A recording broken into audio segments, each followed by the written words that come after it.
बलांगीर जिला बंगमुंडा ब्लॉक कुंडाबुटला ठारे मां माउली क्रिकेट टूर्नामेंट आयोजित शेष फाइनाल मैच रे परसरा विजय लाभ करिछि। परसरा सहित टिटिंगा थिबा बेले परसरा रे प्रथमे बैटिंग करी 179 रन करिथिला। 12 ओवर रे जवाब रे टिटिंगा 134 कर परथिला। 12 ओवर रे नेपाल बेहेरा और बलराम बेहेरा खेल परिचालना करथिले।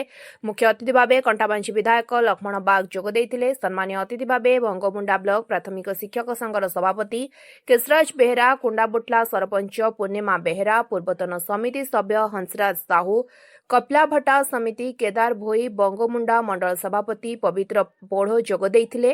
आयोजित कमिटी सभापति गोवर्धन और जुजांत माझी आयोजक थिले। अंचलर अनेक लोक खेल को उपभोग करथिले। केशराज बेहेरा बंगमुंडा ब्लॉक प्राथमिक शिक्षक संघर सभापति आज कुंडाबुटला माँ माउली फुटबॉल टूर्नामेंट रो फाइनाल मैच रे मोटे सम्मानीय अतिथि हिसाब से निमंत्रित कर कुंडाबुटला माँ माउली फुटबॉल टूर्नामेंट को बहुत बहुत धन्यवाद। ये टूर्नामेंट आमर विभिन्न पंचायत रे गाँव मानक होउछि एवं एथिरे समस्ते सहयोग करिकी आमर कुंडाबुटला फुटबॉल टूर्नामेंट जो क्रिकेट टूर्नामेंट जो अनुष्ठित होइथिला एथिरे कमिटीर समस्त को धन्यवाद देवी एवं अति सुरुखुरु रे शांति श्रृंखलार सहित आमर ये क्रिकेट टूर्नामेंट अनुष्ठित होइथिला।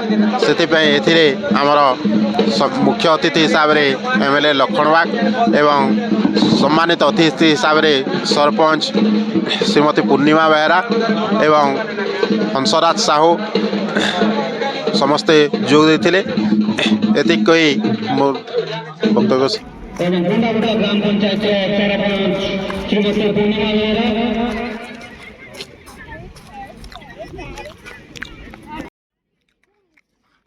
मुरी बालारू नरेश बेहेरा रिपोर्ट स्वतंत्र ओडिशा लाइव।